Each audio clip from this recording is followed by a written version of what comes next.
Hello everyone, welcome to JD's Journeys. My name is JD, and today I'm talking about my must-read fantasy series.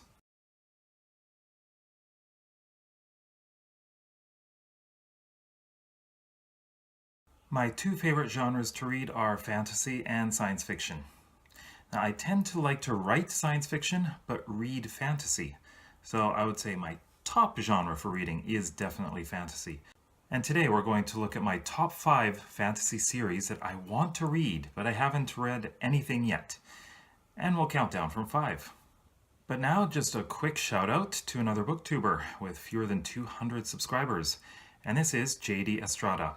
Now, he's another JD and he's another writer, and his videos are just really interesting to watch, so you definitely need to go check him out. So go on up there and subscribe to him. So starting off our countdown with number 5 is the Farseer Trilogy by Robin Hobb. Now, this series is something I've heard is the best place to start out if you're going to read Robin Hobb's books. And I've heard some great things about her. I haven't read anything by her, but I'm really interested in reading them. So apparently in the Farseer Trilogy, we have Fitz, who is a trained assassin, and his uncle happens to be a prince. And he's waging this war against this group who is trying to zombify their lands. That sounds interesting, doesn't it? So this is, of course, just the start. There are other trilogies and series after this, but I will start with the Farseer Trilogy. Coming in at number 4 is Mistborn by Brandon Sanderson. Of course, I think everyone's heard of Brandon Sanderson. He's probably considered one of the best modern fantasy authors out there, and I definitely have to read his books. Now, this is the Mistborn series where people are able to use magic based on metals. Now, I find this really interesting. The magic system is fairly unique, and I want to find out how it works. This series is also currently, I believe, 7 or 8 books long. I think the 8th book is coming out in the next year, and there's yet more coming. Apparently, 2 more planned trilogies in this series, so that's a lot of books. But that's not all Brandon Sanderson has to offer. Number 3 is the IRA Revelations by Michael J. Sullivan. I have mentioned this series many times already, and the fact that Michael J. Sullivan is one of the easiest authors to be able to talk to, because he responds to everyone. Well, his books, he's got lots of books. He originally published this series by himself.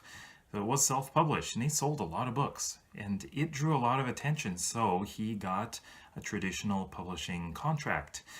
Now, this series involves some assassins. Again, here we are with assassins. I don't know what it is with assassins. There seem to be a lot of them. Am I saying assassins enough? Well, I'm very interested in reading this, as well as its prequel trilogy, which he wrote after that, which comes before it chronologically, but I'm reading the first series. And he has even more, so I'm definitely looking forward to his books. Coming in at number 2 is the Kingkiller Chronicle by Patrick Rothfuss. So this trilogy is not finished yet. Only the first 2 books are out, and it's taking him quite some time to get the 3rd one out.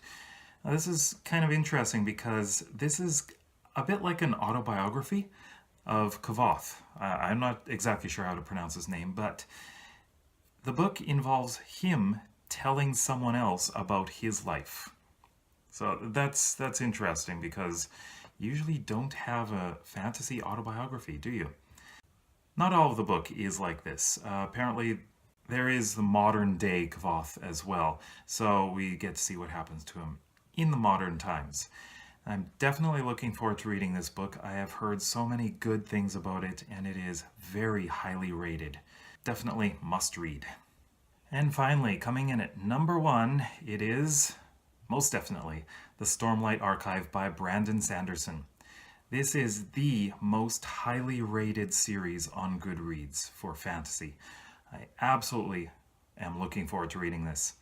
What I've found interesting when I've read a bit about this series is that people are classified into different eye colors. So different eye colors mean different class, like peasants, upper class, and things like that. Also, the magic system in this is totally unique. very different from Mistborn itself. So I don't fully understand the magic system because I've only read a bit about it, and it seems like there's some kind of ability to manipulate things, but I'm not exactly sure. But absolutely want to read this, and I have the first book. Have you read any of these series? Let me know in the comments section below what you thought of them and which one you think is the best. Also, if you like this video, please give me a big thumbs up and please subscribe. You can check out these videos over here and you might find something you like. Thank you for going on this journey through fantasy with me. See you in the next video.